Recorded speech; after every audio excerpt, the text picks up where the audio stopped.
Maya the Bee: The Great Adventure is one of two platforming games created around the original Maya the Bee book. Now, of the two, this one came first, and it more closely follows the original story, but it's still a much friendlier adaptation, so we're going to keep it at that, and just continue on to the gameplay immediately. A few seconds into the very first stage, The Great Adventure makes it very clear how it's different from its sister game and sequel, Sweet Gold. It very heavily encourages exploration, and much like the titular character Maya, we don't always need to follow the signs and do exactly as we're told. The game instantly introduces you to its exploratory elements and encourages you to look around in your surroundings by the somewhat obvious hidden passages in the first stage. Now this is important because it sets the groundwork for the rest of the entire game. Going out of your way to find these little flowers and all these little extra hidden trinkets and secret rooms gives you more platforming experience, and what that means is it exposes you to more jumps, more hazards than you would get if you just followed the signs, and you'd be severely missing out.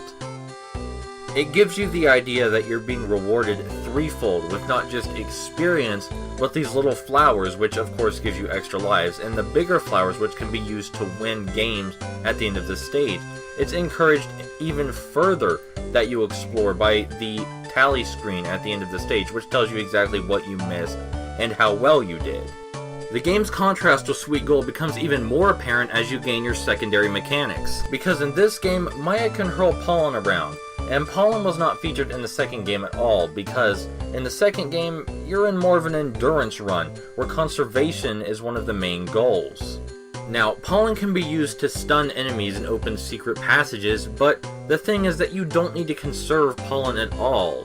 It's just hanging out in the flowers whenever you want to go back and get some. An even bigger contrast from the second game is that Maya's wing use is absolutely unlimited. All of this encourages exploration, and all of this comes at you in the first world. It's presented as a lesson by Maya's teacher, and it sort of gives the impression that you're getting a big class on how the big adventure really works. The game is never shy about showing you how to use these new mechanics and ideas either. As soon as you've learned how to fly, the game throws everything it can at you to teach you how to use it at maximum efficiency in the best way possible.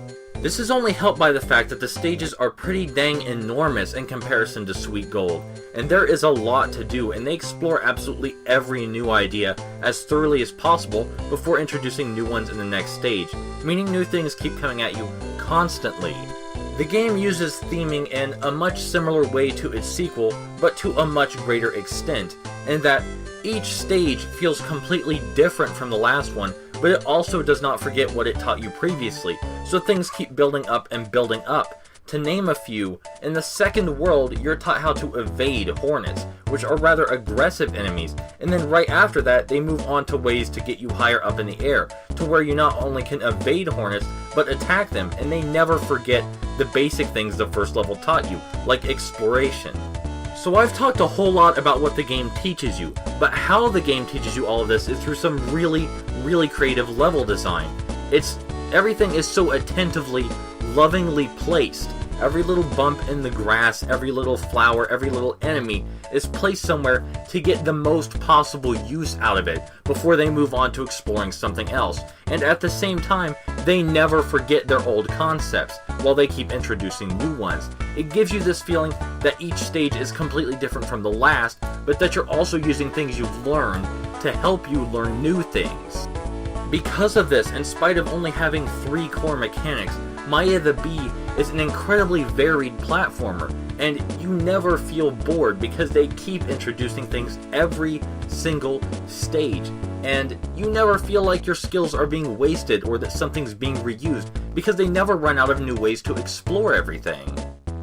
I could and would really like to go more in depth, but I could sit here for around an hour talking about how each little tiny mechanic makes a difference to how the player interacts with the world, and how it pushes forward ideas into the next stage. You get the feeling that everything in the game is there for a reason, that it has a purpose, and that also works with every other purpose of every other object and idea in the game.